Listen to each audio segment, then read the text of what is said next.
ಇದು news 18 big impact. ಒಂದೇ ಗಂಟೆಯಲ್ಲಿ ಎಚ್ಚೆತ್ತಂತ ಅಧಿಕಾರಿಗಳು ಚಿಕ್ಕೋಡಿಯ ಆಸ್ಪತ್ರೆಗೆ ಡಾಕ್ಟರ್ಸ್ಗಳು ದೌಡಾಯಿಸಿದ್ದಾರೆ. ಬೆಳಗ್ಗೆ ಅಷ್ಟೇ ಈ ಸುದ್ದಿಯನ್ನ ಪ್ರಸಾರ ಮಾಡ್ತಿದ್ದೀನಿ, ನಾನೇ ಓದ್ತಾ ಇದ್ದೆ ಅದನ್ನ. ಚಿಕ್ಕೋಡಿಗೆ ಏನಪ್ಪ ಏನು ಬಂದಿದೆ ದರ್ದು ಅಂತ, ಯಾಕೆಂದ್ರೆ ಮೂಲಭೂತ ಸೌಕರ್ಯ ಇಲ್ಲ. 28 ಕೋಟಿ ವೆಚ್ಚ ಮಾಡಿ 100 ಹಾಸಿಗೆಯ ಒಂದು ಆಸ್ಪತ್ರೆ, 100 ಹಾಸಿಗೆ ಆಸ್ಪತ್ರೆ, 28 ಕೋಟಿ ಖರ್ಚು ಮಾಡಿ ಕಟ್ಟಲಾಗಿದ್ದಂತ ಆಸ್ಪತ್ರೆ 3 ವರ್ಷ ಆಗಿದೆ, ಉದ್ಘಾಟನೆ ಆಗಿದೆ, ಮೂಲ ಸೌಕರ್ಯ ಇಲ್ಲ. ತಾಯಿ ಮಕ್ಕಳ ಆಸ್ಪತ್ರೆ ಕುರಿತು ಬೆಳಗ್ಗೆ ಅಷ್ಟೇ ಸುದ್ದಿಯನ್ನ ಪ್ರಸಾರ ಮಾಡಿದ್ವಿ 9 ಗಂಟೆ ನ್ಯೂಸ್ನಲ್ಲಿ. ದೌಡಾಯಿಸಿದ್ದಾರೆ ಈಗ ವೈದ್ಯಾಧಿಕಾರಿಗಳು. 4-5 ದಿನದಲ್ಲಿ ಆಸ್ಪತ್ರೆ ಶುರು ಬಗ್ಗೆ ಭರವಸೆಯನ್ನ ಕೊಡಲಾಗಿದೆ. 28 ಕೋಟಿ ವೆಚ್ಚದಲ್ಲಿ ಕಟ್ಟಲಾಗಿದ್ದಂತ ಒಂದು ಆಸ್ಪತ್ರೆ. ಯಾಕೆಂದ್ರೆ ಚಿಕ್ಕೋಡಿ ಬೆಳಗಾವಿ ಅಂದ್ರೆ ಅಲ್ಲಿನ ರಾಜಕಾರಣಿಗಳು ಒಬ್ಬೊಬ್ಬರು ಪ್ರಭಾವಿಗಳಪ್ಪ, ಒಬ್ಬೊಬ್ಬರು ಸರ್ಕಾರವನ್ನ ಅಲುಗಾಡಿಸುವ ನಿಟ್ಟಿನಲ್ಲಿ ಸಮರ್ಥರಿದ್ದಾರೆ, ಅಷ್ಟೊಂದು ಪವರ್ಫುಲ್.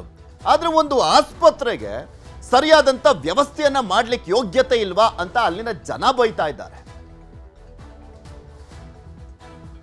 ತಾಯಿ ಮರಣ ಸಂಭವಿಸಿದ್ರಿಂದ ಎನ್ಕ್ವೈರಿ ಆಫೀಸರ್ ಬಂದಾಗ ಇನ್ನು ಮುಂದಿನ ಸಲ ನಡೆಯಬಾರದಂಗೆ ಫುಲ್ ಫ್ಲೆಜ್ಡ್ ಆಗಿ ಸ್ಟಾರ್ಟ್ ಮಾಡಬೇಕು.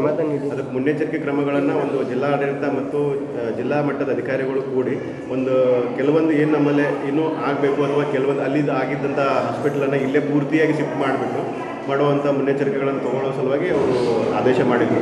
ಅದನ್ನು ಈಗ 2 ದಿವಸದಲ್ಲೇ ಈಗ ಏನನ್ನು ತೊಗೋಬೇಕು ಅನ್ನೋದನ್ನು ನಾವೆಲ್ಲರೂ ಕೂಡಿ ನಮ್ಮ ಜನಪ್ರತಿನಿಧಿಗಳ ಜೊತೆನೂ ಚರ್ಚೆ ಆಗಿದೆ ನಿನ್ನೆ.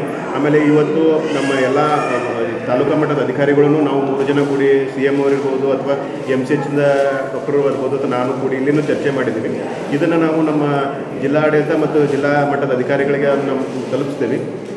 ಆದಷ್ಟು ಬೇಗ ನಾವು ಇಲ್ಲಿ ಮಾಡುವಂಥ ವ್ಯವಸ್ಥೆ ಮಾಡ್ಕೊಳ್ತೀವಿ. ಅವರು ಮೇಲಿನ ಅಧಿಕಾರಿಗಳನ್ನು ನಮಗೆ ಹೇಳಿದ್ದಾರೆ, ಆದಷ್ಟು ಬೇಗನೆ ನಾವು ಸದ್ಯ ನೋಡಿದರೆ ಈ ಸುದ್ದಿಯನ್ನ ಪ್ರಸಾರ ಮಾಡ್ತಿದ್ದ ಹಾಗೆ ಅವರ ಗಮನಕ್ಕೆ ಬಂದು ಅಲ್ಲಿಗೆ ವೈದ್ಯರನ್ನ ಕಳಿಸಿಕೊಡುವಂತ ಕೆಲಸವನ್ನ ಮಾಡಲಾಗಿದೆ. ಮತ್ತೆ ಯಾವ ಕಾರಣಕ್ಕೆ 100 ಹಾಸಿಗೆಯ ಬೆಡ್ ಅಂದ್ರೆ ಆ ಆಸ್ಪತ್ರೆಯನ್ನ ತೆರೆಯುವಂತ ಕೆಲಸ ಮಾಡಬೇಕಾಗಿತ್ತು?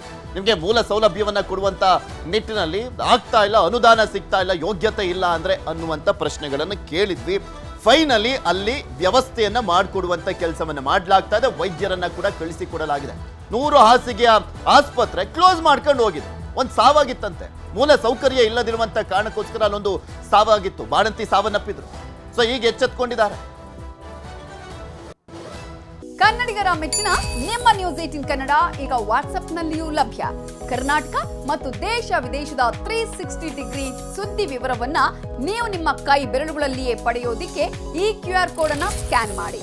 ನಮ್ಮ ಚಾನೆಲ್ ಅನ್ನ ಫಾಲೋ ಮಾಡಿ, ನೋಟಿಫಿಕೇಶನ್ ಆನ್ ಮಾಡಿ.